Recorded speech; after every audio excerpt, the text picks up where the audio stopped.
नमस्कार, मैं अमरमणि मिश्रा। आप लोग देख रहे हैं Republic News TV, RN TV. आप लोगों ने चार स्तंभों का नाम तो जरूर सुना होगा, और चारों स्तंभ में अगर आपको ना पता हो, एक बार मैं आपको रिपीट करके बता देता हूं। सबसे पहले विधायिका, जो आपको सदन में ये पूरे नियम कानून को बनाती है। दूसरा, कार्यपालिका, जो उसको जमीनी स्तर पर लागू करने के लिए कार्य करती है, और इन दोनों से जो ना बन पड़े उसको न्यायपालिका अपना न्याय दे के पूर्ण करती है। और एक जो चौथा स्तंभ कहीं ना कहीं बताया जाता है, बताया इसीलिए शब्दों का प्रयोग कर रहा हूं कि बताया ही जाता है, लेकिन इसके लिए आज तक किसी सरकारों ने या फिर किसी आम लोगों ने भी आवाज नहीं उठाई होगी। लेकिन लॉलीपॉप की तरह, जैसे बच्चों को लॉलीपॉप दिया जाता है, वैसे ही चौथे स्तंभ को बताया जाता है केवल कि ये चौथे स्तंभ हैं। उसको पत्रकारिता कहा जाता है, उसको मीडिया कर्मी कहा जाता है। अब आप सोचिए, ये चौथा जो स्तंभ बना दिया गया है, कानूनन इसको कोई अलग से अधिकार नहीं दिया गया।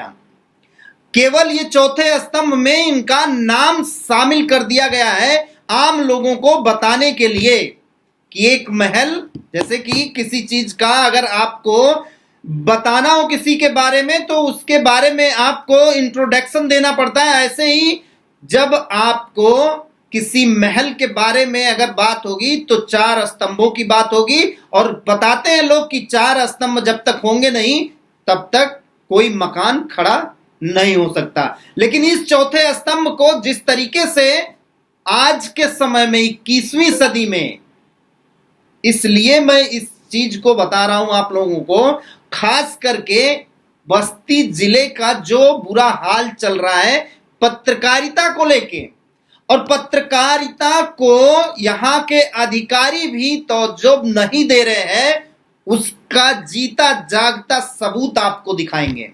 इन चौथे स्तंभ का कार्य तो कुछ ना कुछ लोग अपने हिसाब से बाखूबी भी कर रहे हैं, लेकिन अगर जिले के अधिकारी भ्रष्ट हों तो आप सोचिए कि वह चौथा स्तंभ जिसको मानक विहीन रखा गया है, जिसको अलग से इस तरीके से, जैसे आपने 3 स्तंभों का नाम हमने आपको बताया, उनके अंदर पावर दिया गया है कि वो क्या चीज कर सकते हैं, क्या चीज करते हैं।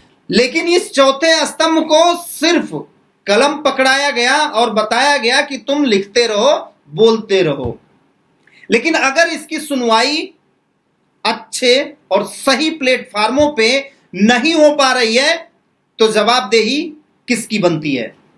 मैं आपको एक वाकया बताना चाहता हूं रुधौली ब्लॉक का। आप खुद सोचिए कि रुधौली ब्लॉक के एक ग्राम सभा में लगातार खबरें छपी हैं और पता चला है कि लाखों लाख रुपए का उस ग्राम सभा का ऑलरेडी पेमेंट करा दिया गया फर्जी तरीके से, और फिर लाखों रुपए एमबी बन चुकी है, उसका भी पेमेंट हो जाएगा, ऐसा सूत्र बता रहे हैं। अब आप सोचिए, मैं आपको कुछ वानगी दिखाना चाह रहा हूं, उस वानगी को जरूर देखिएगा। और इस पेपर में आपने देखा होगा, आप देख सकते हैं स्क्रीन पे कि पैड़ा ग्राम पंचायत में भ्रष्टाचार की हदें पार, बिना कार्य कराए ले रहे हैं भुगतान। मुख्य विकास अधिकारी ने कहा जांच कर की जाएगी कार्रवाई। ये हेडिंग है। मुख्य विकास अधिकारी ने कहा जांच कर की जाएगी आवश्यक कार्रवाई। सुविधा शुल्क बनती है वीडियो साहब की कमजोरी।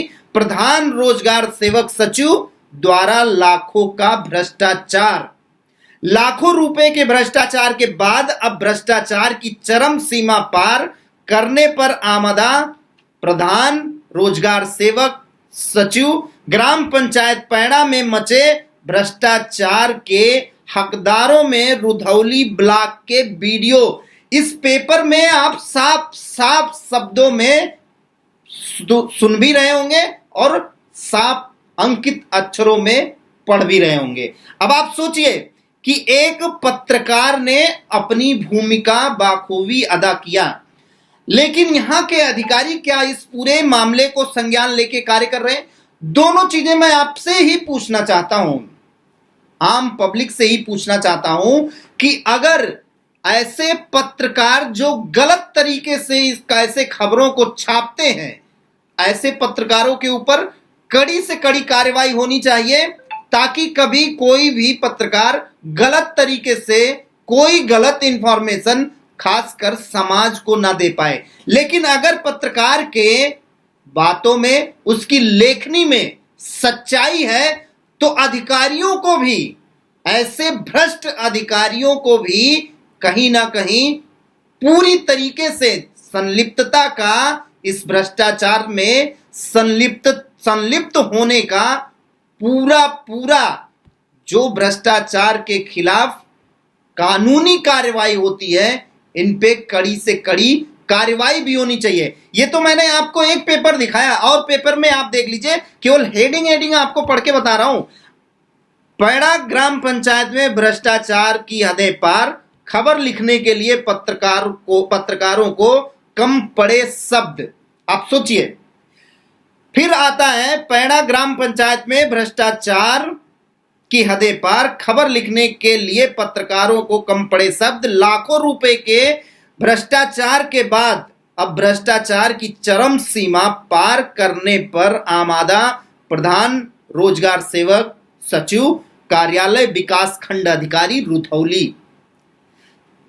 पत्रकारों के खबर छापने से नहीं होगी कार्रवाई, रुपयों की गड्डी वीडियो को देकर आया हूं प्रधान सुपुत्र। ये सारी चीजें, ये सारा पेपर का मुख्य हेडिंग मैं आपको बता रहा हूं, और आप इसको सिर्फ देखते जाइए।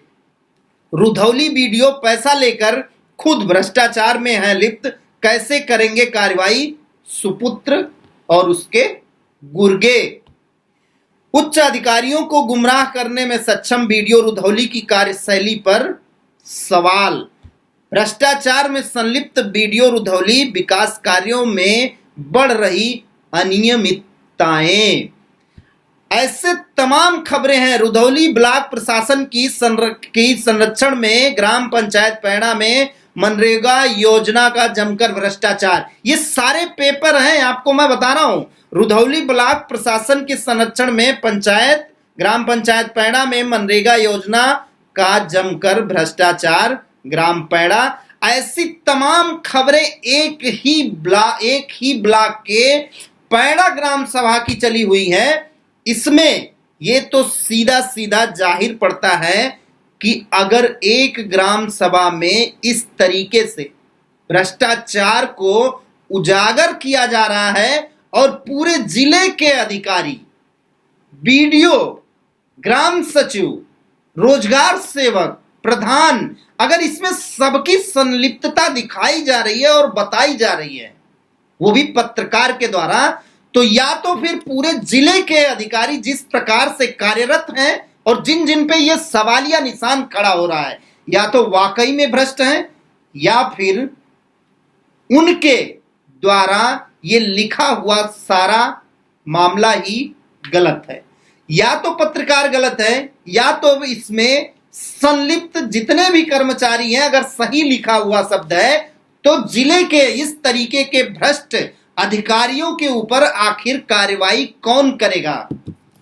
सूत्रों के हवाले से जिस प्रकार से पता चला है, मैं आपको बता दूं, बस्ती जिले में 14 ब्लॉक है, और इन 14 ब्लॉकों में मिनिमम, जो आप एक बार जाके देखेंगे, ऐसा सूत्रों ने बताया है कि पर ब्लॉक में मिनिमम आप मान के चलिए कि पर डे के हिसाब से 10 लाख रुपए की हाजिरी लग रही है। एक जिले में 14 ब्लॉक और 10 लाख पर डे के हिसाब से अगर एक ब्लॉक में हाजिरी लग रही है, तो आप सोचिए करीब 1.5 करोड़ रुपए पर डे सिर्फ मनरेगा योजना से बस्ती जिले में इतना बड़ा कार्य, इतना बड़ा कांड हो रहा है। अगर ये करीब 1.5 करोड़ रुपए वाकई में जमीनी स्तर पर लगते तो सोचिए कि बस्ती जिले का कायाकल्प होता या नहीं होता। ये आम लोगों का सवाल जरूर है। आम लोग कब इस सारी बातों को लेके ऐसे अधिकारियों से बात करेंगे? कब? वह दिन कब आएगा जब अधिकारियों से, जब समाज सेवी ये बताते हुए थकते नहीं है कि हम तो समाज सेवा के लिए खड़े हैं, तो ऐसे लोग अधिकारियों से सवाल कब पूछेंगे सवाल कि अगर ये 1.5 करोड़, ये तो एक हिस्सा है, भ्रष्टाचार का एक हिस्सा है। ऐसे बहुत सारे इस तरीके से अलग अलग डिपार्ट है। तो आप सोचिए कि अगर जो जमीनी स्तर का काम है, जिसको गांव के लोग जानते होंगे, अगर एक छोटे से कस्बे में कोई कार्य होगा तो वहां के ग्राम प्रधान को पता होगा, वहां के गांव ग्राम सभा के लोगों को पता होगा। अगर आम लोगों को ये सारी बातें पता होने के बावजूद इसमें इतना बड़ा भ्रष्टाचार कहीं ना कहीं उजागर हो रहा है, और उसके बाद ना तो किसी अधिकारियों में ये क्षमता दिखाई दे रही है, ना तो किसी ऐसे अधिकारियों में वो दृढ़ निश्चयता दिखाई दे रही है कि दृढ़ निश्चय के हिसाब से जागें और उठें और ऐसे भ्रष्ट लोगों पे कड़ी कार्यवाही करें। इस सब का आखिर कौन है? इस सब का आखिर कौन है?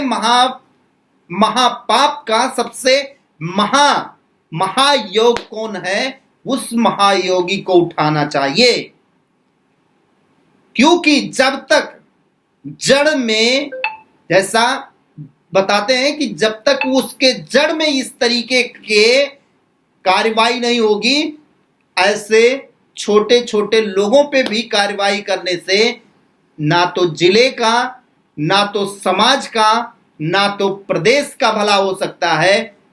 इसमें कड़ी कार्रवाई करने की जरूरत है।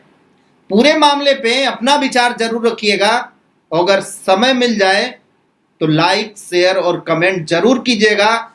आपके ये सारी चीजें हम लोगों को हौसला देती हैं। हमारी पूरी टीम की तरफ से आप लोगों से सिर्फ यही एक क्वेश्चन है, यही एक प्रश्न है कि आप बताइए कि ऐसे लोगों पर क्या कार्रवाई होनी चाहिए। फिलहाल अभी आप लोग देख रहे थे रिपब्लिक न्यूज टीवी। मैं अमर मणि मिश्रा।